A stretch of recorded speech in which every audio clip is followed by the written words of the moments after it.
I made a mistake when I first moved to Dubai and I got a job and they... Hey boss babes, welcome and welcome back to my channel. My name is Simone Sanangurai. If you're tuning in for the first time, you are more than welcome to be part of the family. And if you're returning subscribers, you guys, like you guys already know that I love you so much. And I appreciate you so much, and thank you so much guys for sticking through with me, like through thick and thin. Thank you guys. We're like this. Thank you so much guys. So guys, in today's video I'm going to be giving you some relocation tips to those who are planning to relocate. This video is definitely for you. Just listen to these tips, okay? As someone who lived in Dubai for 3 years, I have a few little bit of tricks here and there. I have a few little bit of tips that I would like to give to people that are saying, you know what, we want to relocate, we want to move from a certain country to another country for whatever reasons. So let's get into it. My first tip is get skilled. Okay, get skilled or get you an education, unless you're relocating for studying purposes, whereby you are going to study in a different country from where you are, from your home country. But if that's not the case, if you're relocating for work purposes, my advice to you would be get skilled or get educated to avoid being undervalued or underpaid. I always say know your worth and add value and text to it.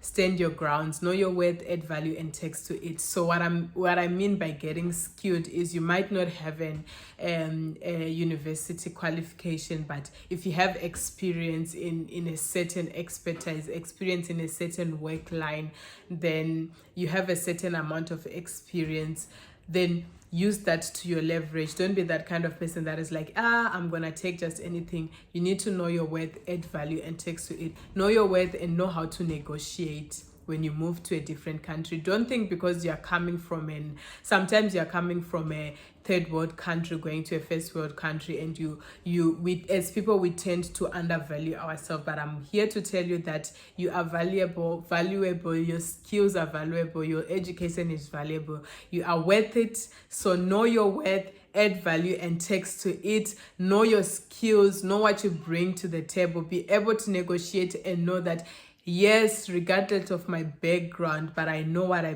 bring as a person. I know what I bring to the table. Point number 2 is find a country that values your skill. Find a country that is like, most of the times countries are always like, we have a skill shortage in this certain categories, certain area. So find a country that values and compensate. When I say the value is, I mean they compensate you well, they compensate your skills well, which will afford you to live a life that is decent and comfortable while you are in a foreign country. It's very difficult and tough being away from family. Already it's difficult and tough being in a foreign country. So at least you need to be in a position whereby you are compensated properly for being away from your home country, for being in a foreign country. So find a country that matches up and values your skill. Don't just move. For example, if everyone is moving to Canada or everyone is moving to Australia, everyone is moving to Germany, and you're just like, I'm packing my bags and I'm going. Awesome.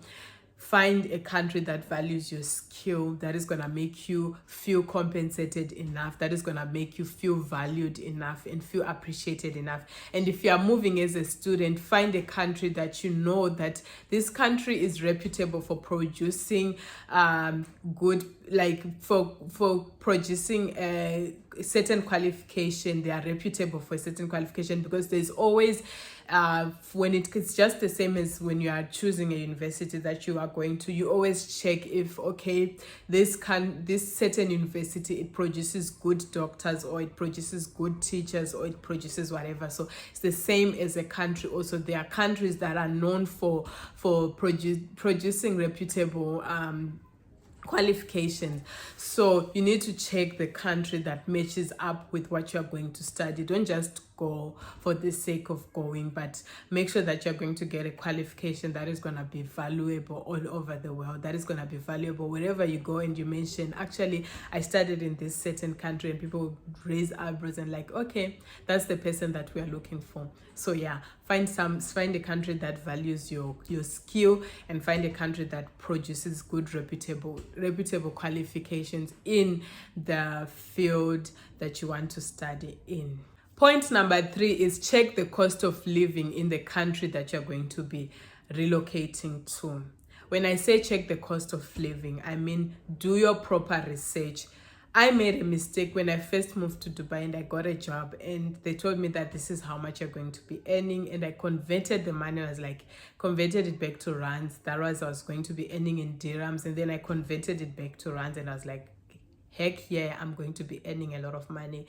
And that would have been a lot of money if I was staying in South Africa and earning that money. It would have been a lot of money. But if I am staying in Dubai, that was peanuts. And when I was communicating with people that I was talking to back then, they would tell me that that money that offer you just accepted is very low for someone who's going to be living here. And for me, I had just been in Dubai for 2 weeks, so I didn't know much. So always do your research and check the cost of living. If I'm going to be earning, if they give you a job offer and they offer you a certain salary, always do your calculation. Am I going to afford to pay accommodation and live in a decent place? Am I going to be able to afford transportation? Am I going to be able to afford food? Am I going to be able to afford leisure? I mean, you don't want to find yourself being in Dubai, working in Dubai. That's just an example. I'm making an example. Working in Dubai, but you can't even afford to go to Burj Khalifa. I can't even afford to go at the top of Burj Khalifa. There are so many places that I couldn't go while I was in Dubai, and I'm always like, I wish I had gone to this certain place, but because sometimes what I was making was not even enough for me to enjoy leisure, enjoy the scenery of the country. So you don't want to find yourself being in a place whereby you don't even afford leisure and you don't even afford to save anything. I will always advise people that are planning to go to foreign countries. I mean, our backgrounds are not the same, of course, because someone can come from nothing and say, you know what, even if I'm going to be making hand to mouth, it's fine as long as I'm working, you know. But to those who have options to choose, I always advise you that if you're going to be away from your family, if you're going to be away from your home country, then it gotta count. It gotta be worth it. Like, you need to be in a position whereby, like, I'm able to save a lot of money. I'm not just living from hand to mouth. Still, I am considering those that are saying, we don't come from the same background. I come from nothing, and any opportunity to me is good enough. But to those that have options, and even if you do come from nothing, my advice to you would be, when you get into that foreign country, always find ways to level yourself up, always find ways to improve your skills, always find ways to climb up the ladder. Don't just be remain down below there and say, you know what, I come from down and I'm gonna stay there. No, you have an opportunity and chance to level yourself up. There are a lot of people that talk about how they got to a certain country with nothing, from zero, and they work themselves up to the top. So that should be your mindset. If you're planning to relocate, your mindset should be, I'm going to work myself up to the top. Your mindset should be, do not undervalue yourself, because how you, as a person, you teach people how they need to treat you. If you treat yourself badly, people are going to come and treat you badly as well. But if you treat yourself of high value, people are going to come and also treat you of high value. So always look for ways to level up. Always look for ways to upgrade yourself. My third point is, always ask yourself this. I've already mentioned this in the third point, but I'm going to emphasize on it again. Always ask yourself that, with this kind of job offer that I've been given, am I going to be able to save money? If I'm working, am I going to be able to save money? Saving money should go always, regardless of you being in your home country or being in a foreign country. I think as people, we should always be in a position whereby we save for rainy days. We shouldn't be comfortable living from hand to mouth. again, I am so sensitive to this topic because as people, no matter how much privileged you are, you should never forget that as people, our backgrounds are not the same, and we should never underestimate or try to look down on people who are actually working hand to mouth kind of jobs, because some people, they really do come from nothing, and that hand to mouth job is actually worth it to them. So, but to those who are able to save, like for example, I was in Dubai, and you guys know how flashy Dubai is. You can easily be earning money and spending it all in that country. You can easily be earning a lot of money and still amount to nothing, because the city will deceive you. They're all flashy lights and whatever. It will deceive you, because you'll be telling yourself that, okay, I'm just gonna make money and I'm just gonna spend it all, and I'm gonna make more money and spend it all. But really and honestly, as people, we should always be in a position where we are like, am I gonna be able to save money while I am in that country that I'm planning to relocate to? And to those who will be moving as students, you should always ask yourself that, with this qualification that I'm trying to get, am I gonna be able to find maybe an apprenticeship or an internship once I finish studying while I'm in that country? Because sometimes you might not have plans to stay in that country, but the experience that you get from studying and working on an apprenticeship or internship could help you to for the next country that you're gonna be going to. So always ask yourself that, don't just go and study for the sake of study. Always ask yourself that, what I'm gonna get from studying this, am I gonna be able to use it or not? The fifth and final point that you need to ask yourself before you decide to relocate is, do I afford to migrate to this country? For a lot of people, there are so many people that come to me and they ask me, can you please help us? We want to relocate. Please help me find a job in a certain country or whatever, and things like that. And people forget that for you, in order for you to migrate, you're going to need money. For example, I'm going to make an example with me. It's good sometimes to have experience in life so that you can be able to pass it down to other people. When I migrated, when I moved to Dubai back there in 2019, I think everything cost me like 20,000 rands for my ticket, that's my ticket from Zimbabwe to Dubai. For my accommodation, I needed money for accommodation. I needed to find a place to stay when I get to Dubai. For transportation, for when I'm moving around, going for job interviews, I needed money as well. And I needed money for food while I am in the country before I find a job. So all those things, whenever you plan to migrate, you need to keep in mind that you're going to have to spend money. You're going to need money. You're going to need money for a visa. I also didn't mention I needed money also for a visa. You're going to need money for a visa. You're going to need money for your ticket fare. Some countries like Canada, Australia, and UK, you need to do an English test before you migrate. You're going to need money for an English test. So you need to do your proper research and do all those calculations before you start saying, I need to move. You can't just say, you know what, I need to move. Even if you get a job, there are some jobs that are going to say, okay, we will sponsor you, but we need you to pay your own ticket, and we need you to pay for your own visa, and then we will refund you once you get here. So you need to have that start-up cash. And you don't want to find yourself being in a foreign country and being homeless, not being able to pay rent. So you need to save money. You need to do your research. How much am I gonna need to migrate? And you need to start saving up money for your migration and your move. So yeah, that is the most important point, is you need money to migrate. And the other most important point that I would like to emphasize on is, always do your research. Do your proper research about the country that you are planning to relocate to. Because some people, they just find other people going somewhere and then they just like, I want to go also. Do your proper research. How is the weather in that country? How are the people in that country? What are the working conditions in that country? Is it a kind of, our personalities are different. We thrive in different kinds of environments, in different kinds of places, in different kinds of weather.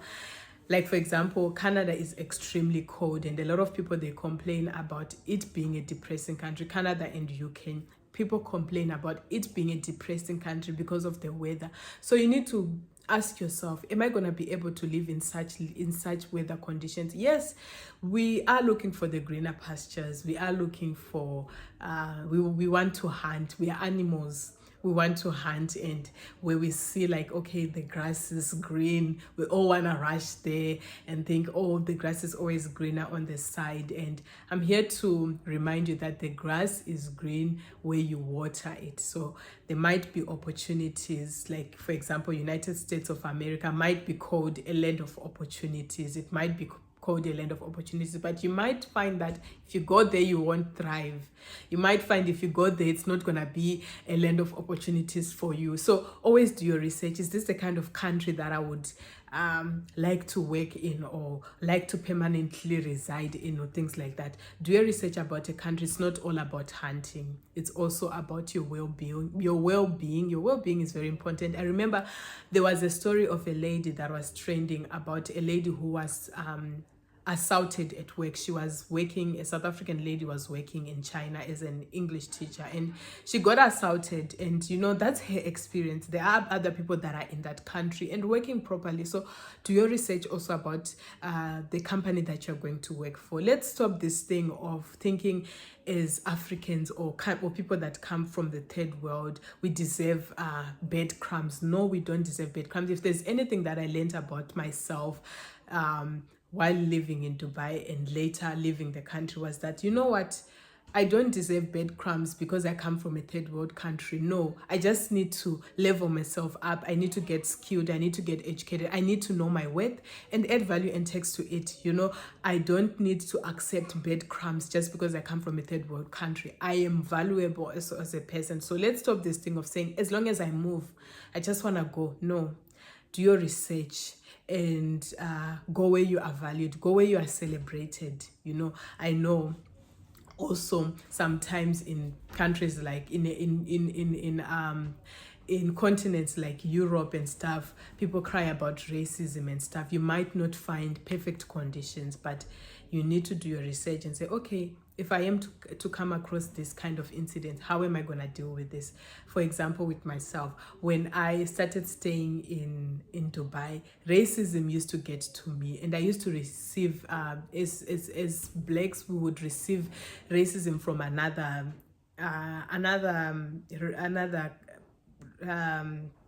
a group of people that I don't really want to mention them, but because I had good experience with some of them and with some I didn't have a good experience, to a point whereby when you are sitting in a train, people would cover their nose like this just because you're a black, or someone would wear a mask because you're a black, and they would be under the impression that all black people are smelling and stuff like that. And that used to get to me initially, but I got to a point whereby I developed a thick skin and I didn't care really anymore. Like, I was that kind of person that I would even approach you, I would even confront you about it. But I got to a point where I was like, you know what, heck no, I don't care. You know, I know why I came here for, what I came here for. So be that kind of person. Know what you are relocating for. Know your why, and don't let tiny little things get to you, so that you can be able to get the most out of your relocation. So yeah. So that's it, guys, for today's video. I hope you find these relocation tips worthwhile. I hope you found them helpful, and I hope you can use these tips in your relocation plan. And don't forget to leave a comment down in the comment section below. Don't forget to give this video a thumbs up, guys. It helps a lot with the algorithm. Like, it helps a lot. And to those who haven't yet subscribed to my channel, I do not even know why you are not subscribing to my channel. And I love you guys long, and I will definitely see you in the next video. Bye, guys.